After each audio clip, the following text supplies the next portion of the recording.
नमस्कार विद्यार्थी मित्रांनो, सर्वांचं स्वागत आहे आपल्या YBD यूट्यूब चॅनलवरती. विद्यार्थी मित्रांनो, आपण सर्वजण आरोग्य विभाग गट क आणि गट ड पदभरती संदर्भात संपूर्ण वाट बघत होतो आणि विद्यार्थ्यांसाठी सर्वात महत्त्वाची आणि आनंदाची अपडेट आजच्या व्हिडिओमध्ये घेऊन आलेलो आहे. विद्यार्थी मित्रांनो, या ठिकाणी आरोग्य विभाग गट क आणि गट ड साठी जाहिरातीची पूर्वतयारी सुरू झालेली आहे. अखेर जाहिरात प्रसिद्ध होणार आहे. अधिकृत परिपत्रक प्रसिद्ध झालेले आहे. डिटेल्समध्ये माहिती सांगणार आहे आणि दाखवणार आहे. फक्त व्हिडिओ शेवटपर्यंत बघा आणि अशाच प्रकारच्या अपडेटसाठी चॅनलला सबस्क्राईब करा. सर्वात पहिल्यांदा अपडेट तुम्हाला बघायला भेटणार आहेत. विद्यार्थी मित्रांनो, काल रात्री एक परिपत्रक प्रसिद्ध झालेले आहे. ते दाखवण्याच्या अगोदर तुम्हाला या ठिकाणी 7 तारखेला परिपत्रक प्रसिद्ध झालेलं होतं. ते तुम्हाला दाखवलं होतं आणि इथे रिक्त पदांची माहिती त्यांना द्यायला सांगितलेली होती. त्याच्यानंतर पुन्हा एक परिपत्रक 7 तारखेलाच प्रसिद्ध झालेलं होतं आणि या ठिकाणी बघू शकता सर्व रिक्त पदांची सद्यस्थिती त्यांनी या ठिकाणी पाठवायला सांगितलेली होती आणि इथं गट क ची त्यांनी माहिती दिली होती परिचारिका पदांची वेगवेगळ्या विभागातील. ठीक आहे. त्याच्यानंतर पुन्हा एक परिपत्रक प्रसिद्ध झालं. त्याच्यामध्ये नवीन पदे निर्माण केलेली आहेत. गट क ची 1247 आणि गट ड ची 666 अशा प्रकारे 1913 पदे या ठिकाणी नवीन निर्मिती केलेली आहेत. आता आपला मुद्दा हा आहे की नवीन जाहिरातीमध्ये किती पदे येणार आहेत, नवीन परिपत्रक काय आलेले आहे, डिटेल्समध्ये याची माहिती सांगतो. तर रात्री हे परिपत्रक आलेले आहे, प्रकाशित केलेलं आहे. बघू शकता 9/7/2026 कालचं हे परिपत्रक आहे. तर याच्यामध्ये काय म्हटलेलं आहे, सर्व जे आरोग्य विभागाचे रुग्णालय आणि वेगवेगळे विभाग आहेत 7, त्यांना या ठिकाणी सर्वांना हे आदेश देण्यात आलेले आहे. काय आदेश देण्यात आलेले आहे? सर्वात महत्त्वाचा विषय असतो कोणत्याही परिपत्रक मधील, काय म्हटलेलं आहे, गट क व गट ड संवर्गाच्या पदभरतीच्या अनुषंगाने पूर्वतयारी बाबत ही अपडेट आलेली आहे. सर्वात मोठी अपडेट आहे. काय म्हटलेलं आहे नीट येथे समजून घ्या, त्याच्यानंतर जाहिरात कधी येईल हे सांगतो तुम्हाला.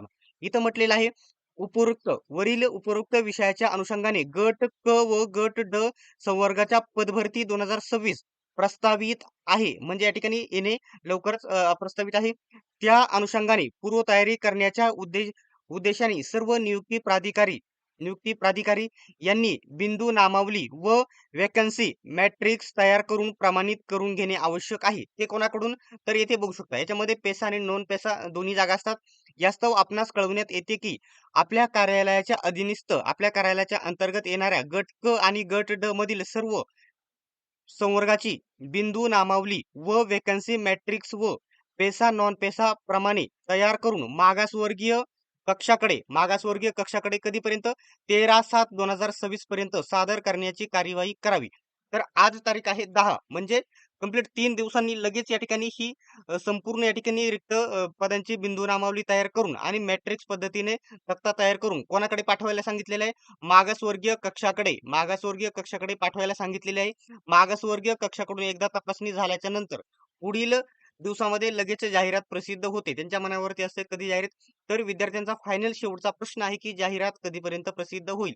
तर या महिन्याच्या एंडिंग पर्यंत, आता जुलै महिन्याची 10 तारीख आहे. या महिन्याच्या या ठिकाणी शेवटच्या आठवड्यामध्ये किंवा पुढील महिन्याच्या या ठिकाणी पहिल्या आठवड्यामध्ये लवकरच, म्हणजे साधारणतः तुम्हाला सांगण्याचा मुद्दा एवढाच आहे की येणाऱ्या फक्त 20 ते 30 दिवसामध्ये, किती, तर 20 ते 30 दिवसामध्ये ही सार्वजनिक आरोग्य विभागाची गट क ची आणि गट ड ची जाहिरात प्रसिद्ध झालेली तुम्हाला बघायला भेटेल.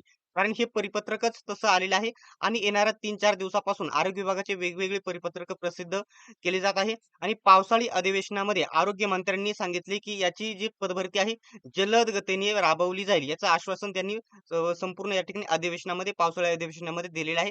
त्याच्यामुळे ही जाहिरात 100% आता मी सांगू शकतो की लवकरच येणार आहे. तर या ठिकाणी आपला टेलिग्राम ग्रुप जॉईन करून घ्या. सर्व अपडेट तेथे देखील तुम्हाला बघायला भेटतील आणि जर YouTube मार्फत बघायचे असतील तर आत्ताच चॅनलला सबस्क्राईब करा. नेहमीप्रमाणे एवढीच विनंती असेल. ठीक आहे. सर्वांनी व्हिडिओ शेवटपर्यंत बघितल्याबद्दल धन्यवाद. भेटूयात आपण नेक्स्ट व्हिडिओमध्ये.